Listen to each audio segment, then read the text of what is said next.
Hello YouTube, how is y'all's day going? Today, guess what? We got another mock draft. This time I have 2 trades within the top 10, so it should be pretty interesting.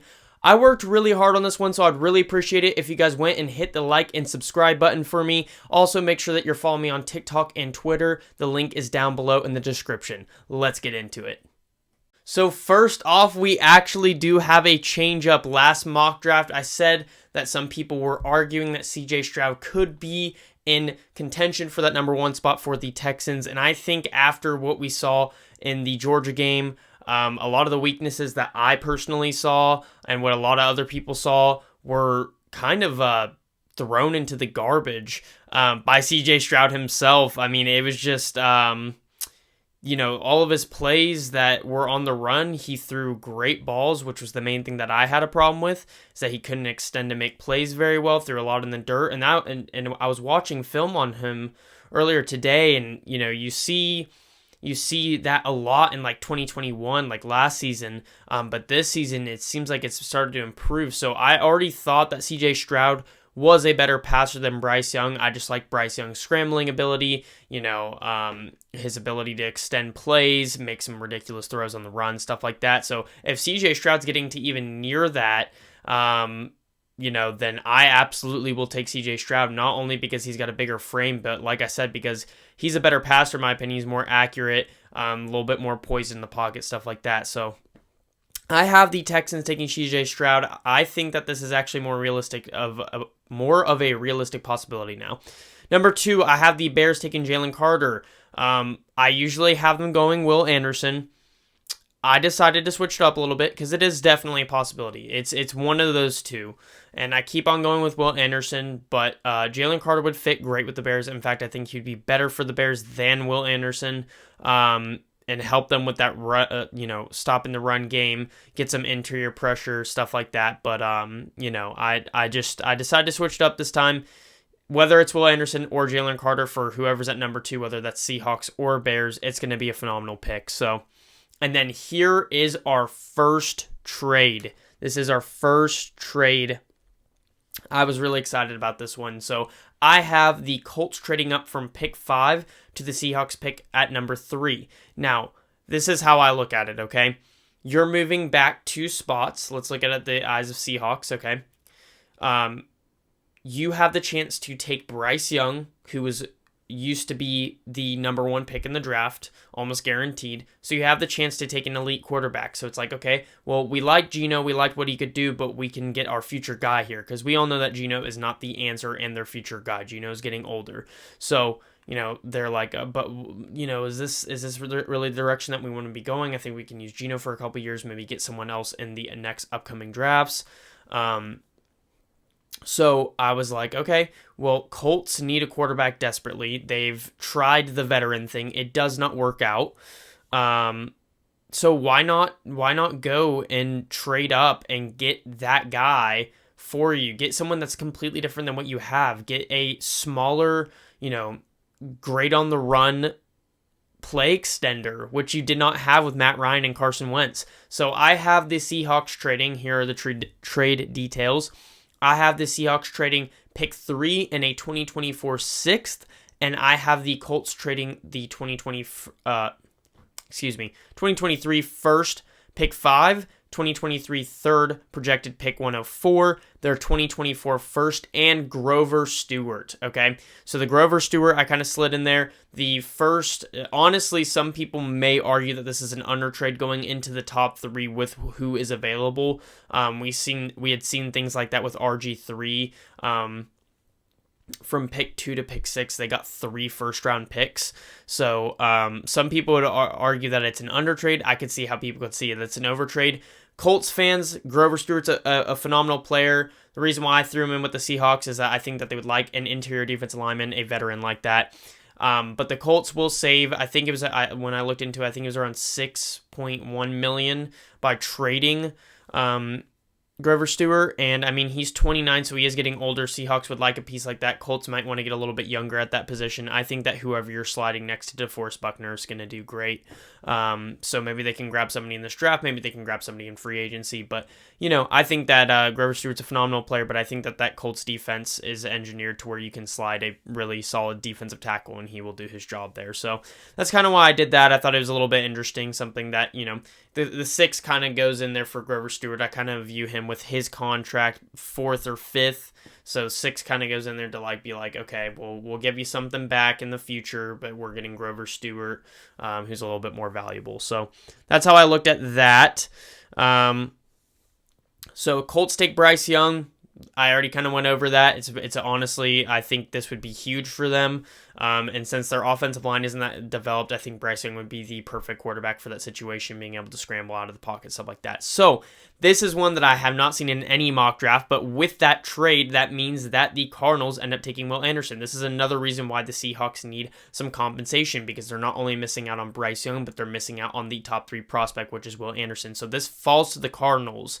Seahawks fans, if you're upset, just wait until the end of the draft. If you're still upset with me, go ahead and bash me in the comments. But Cardinals get Will Anderson. It's pretty obvious. Cardinals really need some edge help. They just need to get pressure on the quarterback, period, whether that's interior, outside, whatever. J.J. Watt's really been their only saving grace. Zach Allen's been pretty solid too. But, Will Anderson, it's an obvious pick here. You don't take anybody else other than that. That is exactly where that defense needs to be heading. Get some pressure. Get one of the top edge prospects in the past couple of years. Get Will Anderson. It's a miracle that he fell to you at 4 anyways. So I think Cardinals and Colts fans so far are pretty happy. Now the Seahawks. Christian Gonzalez is undoubtedly my number 1 corner of the draft. I've covered that before. Seahawks pick up Christian Gonzalez. I know that there's a lot of Kobe Bryant fans, a lot of Tariq Woolen fans. I'm a Tariq Woolen fan. Huge. He's fantastic. Kobe Bryant, on the other hand, I think gets a little bit overrated sometimes. He gives up some big plays sometimes. He seems like someone that could develop and be better, but why not get that lockdown guy like Christian Gonzalez? Just to give Seahawks a picture-perfect, kind of scenario. I mean, this is best case scenario, but just picture that you have Pat Surtain and Tariq Woolen as your CB1 and CB2.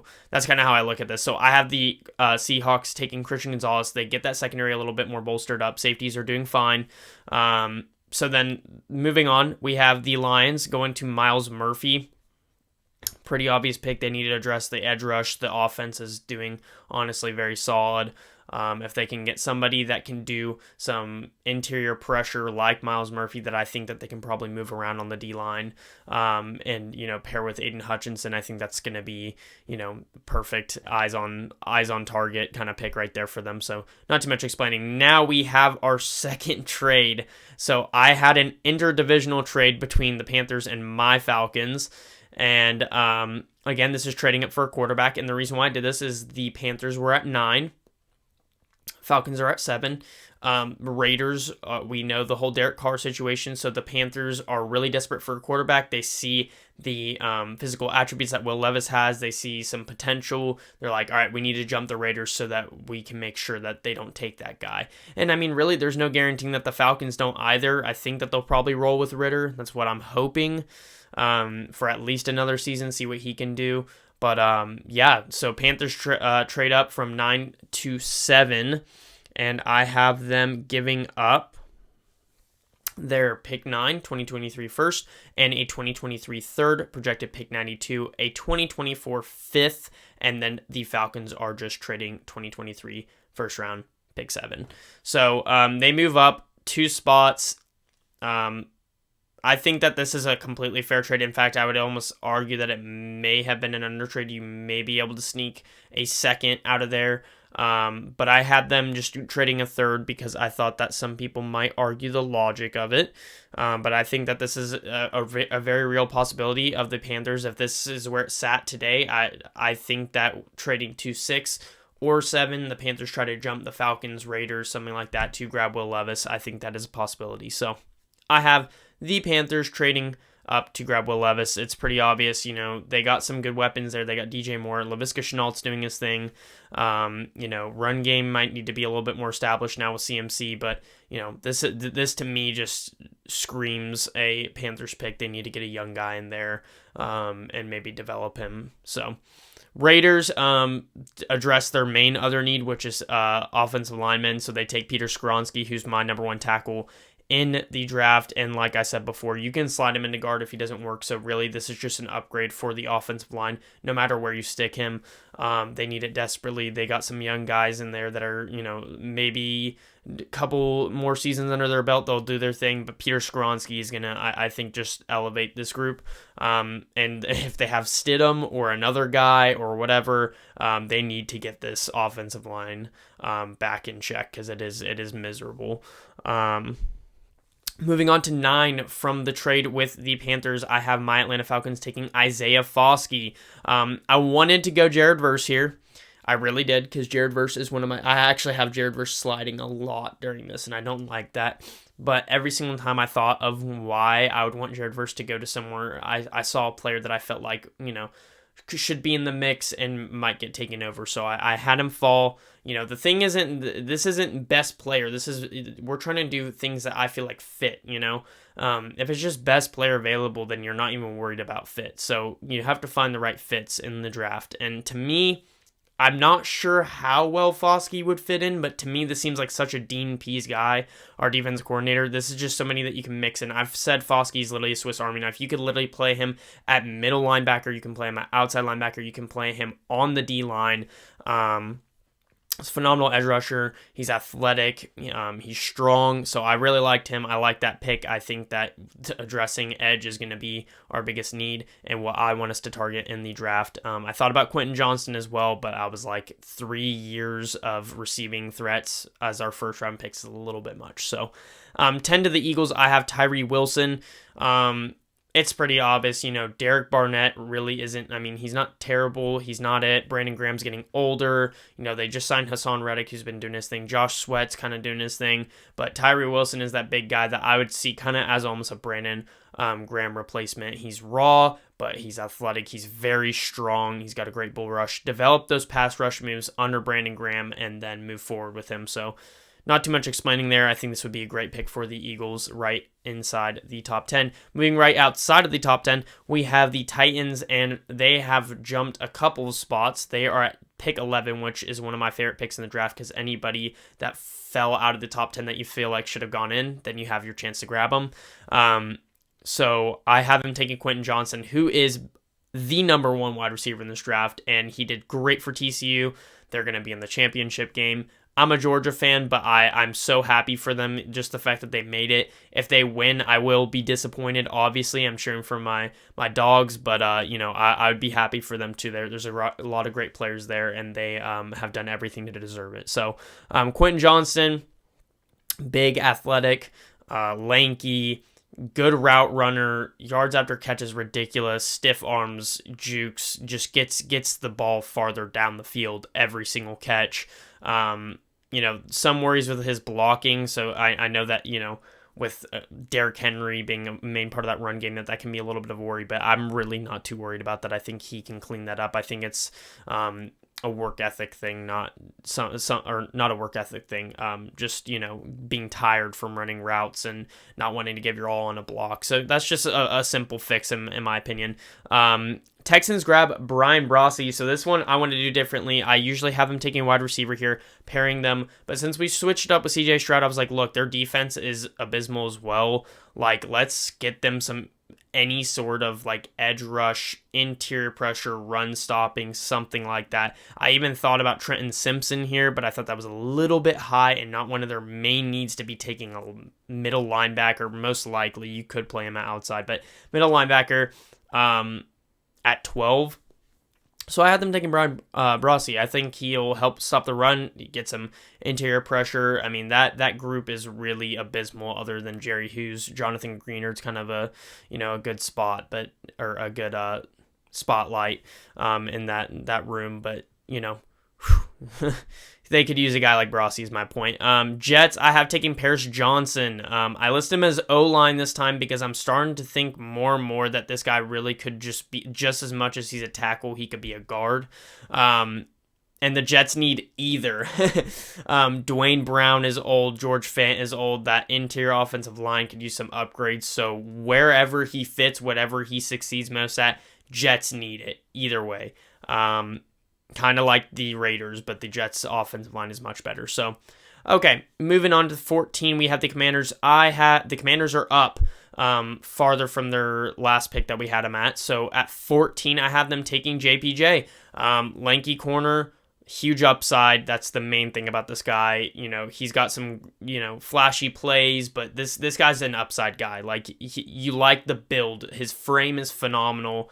I like how he extends to make the play, but this guy's an upside guy. This is somebody that you're hoping can develop into the next guy. So I love his frame, and I think that this would be perfect for the Commanders to take. They need an upgrade in that secondary. St. Juste is good. Kendall Fuller's good. Safeties are starting to look pretty solid. Derek Forrest, stuff like that. But get Joey Porter Jr. in there, and I think that's going to help a lot because I think that D-line is going to get the job done.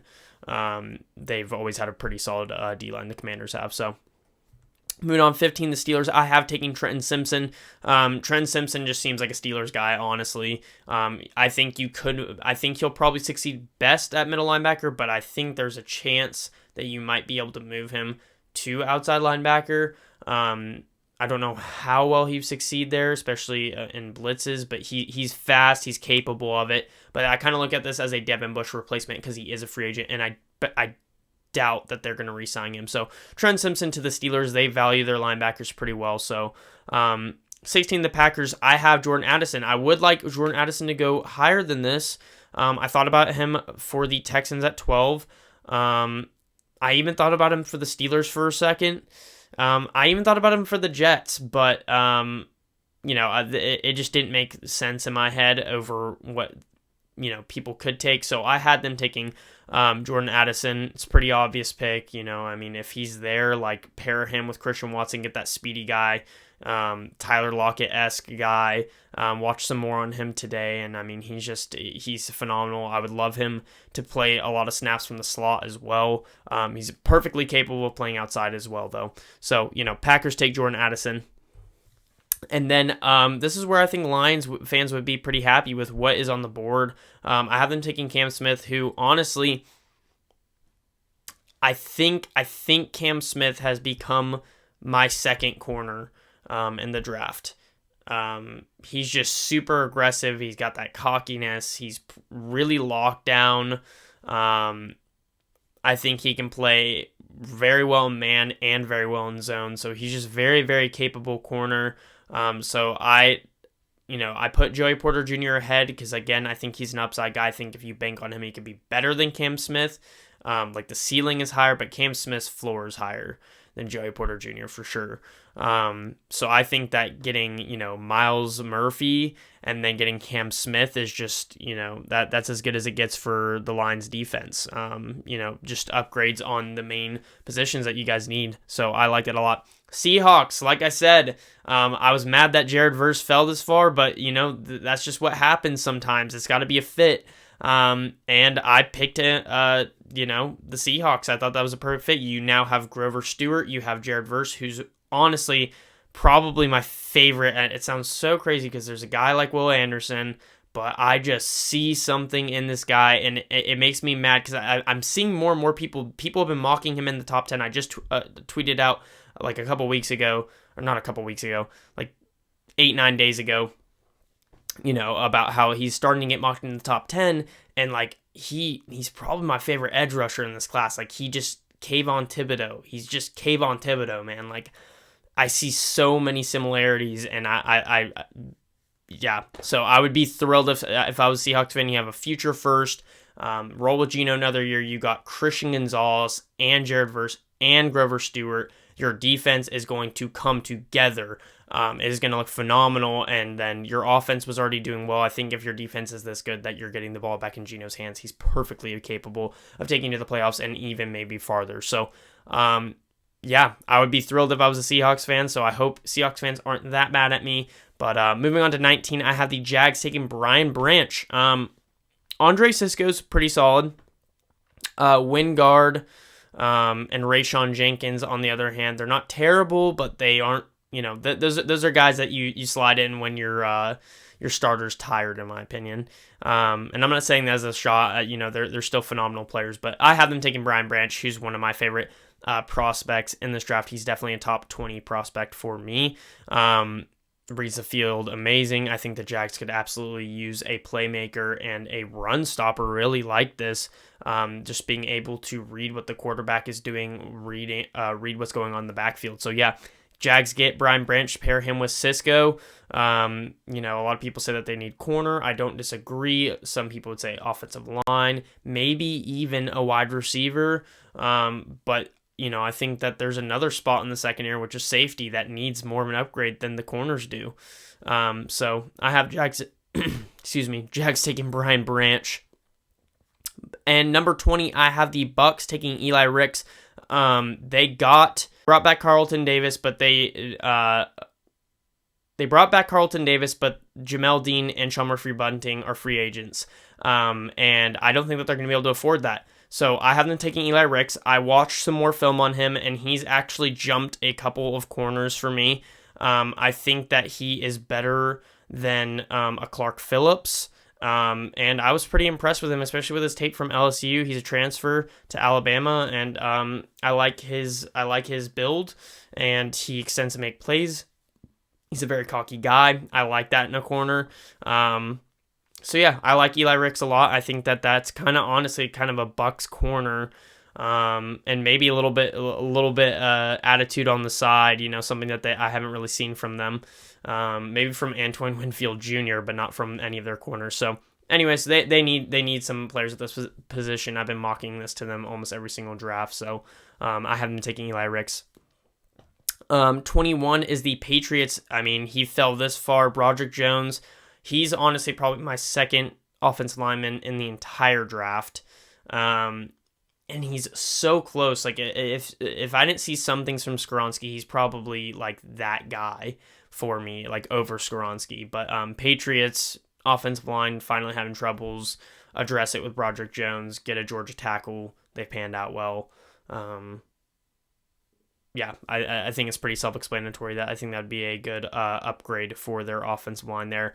So moving on to number 22, I have the Giants taking Kayshon Boutte from LSU. He changed his mind. I think he said that he wasn't going to declare for the 2023 NFL draft, and then he did. I watched a lot of his film today. I was pretty impressed, mostly with last season. This season's been a little bit underwhelming. He does have some injury concern, but this guy kind of just is a playmaker, and I think that's what the Giants need most on offense right now. It's kind of ironic, but, in some ways, kind of not exactly. Don't get me wrong. A Kadarius Toney. And the Giants kind of need that, so, maybe they can make it work with him like they did it with Toney, but this guy... I could easily see, LSU receivers are playing so well in the NFL. And, I can easily see people going, why wasn't this guy, on people's radar more and stuff like that. So it's, to me, again, kind of an upside pick. Giants need receivers so bad. They need some weapons, whether they're rolling with Danny Dimes or someone else. So that is the pick. And I think it would be a great one for them. Ravens at 23, I have taken Bijan Robinson. This one, I think, is a dream come true for the Ravens offense. They love running the ball. They need that guy. Bijan Robinson is, phenomenal effing prospect. Addressing that need. J.K. Dobbins has been good, but inconsistent, injury prone. Get Bijan Robinson, man. Get it in if you're, still like really on J.K. Dobbins, like 1-2 punch it, 1-2 punches in the run game are amazing in the NFL. It opens up your offense and your passing game so much, So yeah, I think to me, if Bijan Robinson truly fell, which honestly, in my opinion, this is where a running back should be taken if he is going to be taken in the first round, like anywhere from like 20, 21, 22 on, like, that's probably around the range. So, I mean, if he falls to 23 in this case, I think that's a dream come true. I had Jackson Smith and Jigba falling super far this time, and I'm happy about it because I think this is the range that he should go. He's a slot receiver. He cannot play outside. Yeah, that's kind of a bold statement because we haven't seen him. We haven't seen him play outside, but I don't think he's capable of it. I think there's a reason why OSU didn't play him outside. They had plenty of talent, with Garrett Wilson and Chris Olave, and they just only stuck him in the slot. He's still a phenomenal player, but he's got injury concern, and you wonder how well he's going to mold. But with the Chargers, they kind of have a perfect scenario here where, they have Keenan Allen, their wide receiver 1. They have Mike Williams, their wide receiver 2. They have Josh Palmer, the wide receiver 3. And it's like they need that slot guy. They need that guy that can catch a deep ball from Herbert. So this is perfect in my opinion. And I think that the Chargers could finally take a wide receiver here. It's not their biggest need at all, but I think it would be something that would make their offense that much more explosive. So moving on to 25, I had Michael Mayer falling a lot. I think he's worth a top 15 pick, but I just think that I don't know how much you can value tight end. The best of the best, you value them very highly, right? But if this flops, it's tight end is probably one of the one things you don't want to, which I think it's kind of hard to when you're this hyped up of a prospect. But, Bengals, they have Hayden Hurst, former Falcon. He's been doing, some good things for them. They lost Uzama, who's really good for them. Mayer will help with the blocking in the run game. Obviously, can even block in the pass a little bit. Phenomenal receiving threat. They have so many receiving threats on the Bengals. Imagine, adding a TJ Hawkinson, a Mark Andrews. I'm not saying that's exactly who Mayer is, but just, picture that. What do you do, man? If your linebackers can't keep up with those kind of tight ends, and then it's okay, well, who's keeping up with Jamar Chase? Okay, well, they double team Jamar Chase. Oh, T. Higgins is open. Oh, T. Higgins isn't open. Tyler Boyd. This would be scary. I would be terrified if I was in the AFC North. So yeah, I like that pick, and I think it's appropriate. Vikings, I've taken Clark Phillips. Vikings secondary has been trash for several seasons. They need to keep addressing it until something hits, so take Clark Phillips. He's got good upside. He's worth the first-round pick. I liked his play. I like Utah prospects.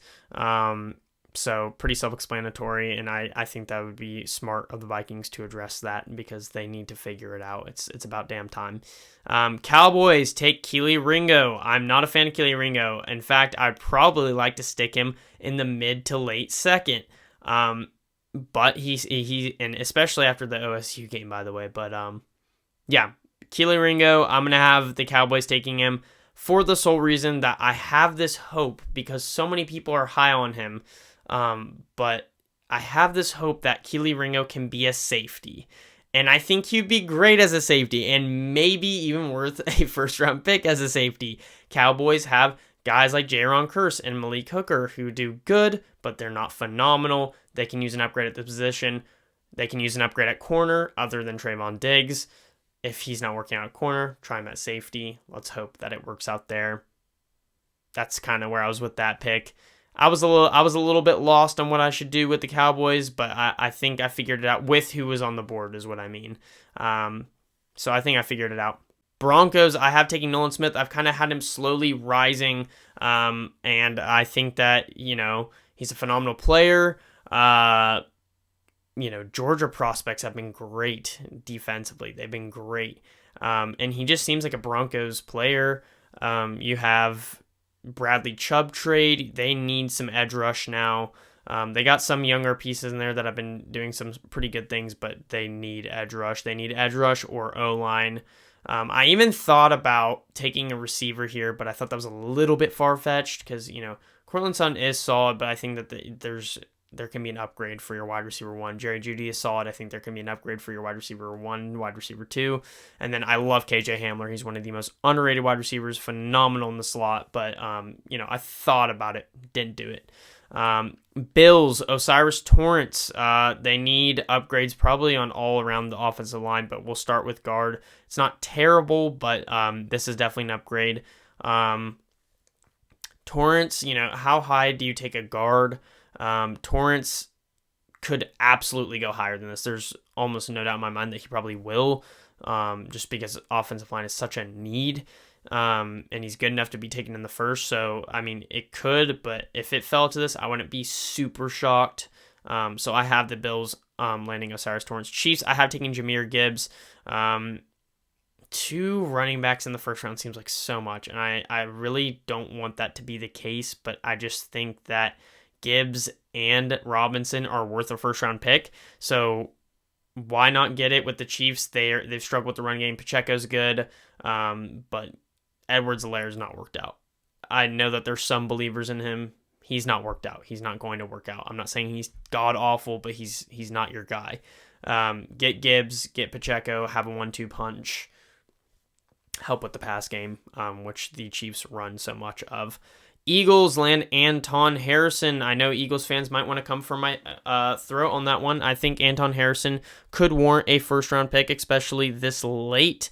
But yeah, I mean, Lane Johnson's getting older. He's played phenomenal this season. Do not get me wrong, but he's getting older. He's had some injury history in the past. And, on the other side, you have, Mailata and stuff like that. And, I mean, they're maybe could use an upgrade. So, yeah, I have them taking Anton Harrison. I thought it was a little bit something different, mostly addressing defensive needs when I think that there could be some upgrades at offense, too. So why not take Anton Harrison? You're at the 31st pick. And then 32, the Dolphins are forfeited. So that is going to be it for me, guys. I hope you enjoyed. Y'all stay safe and God bless.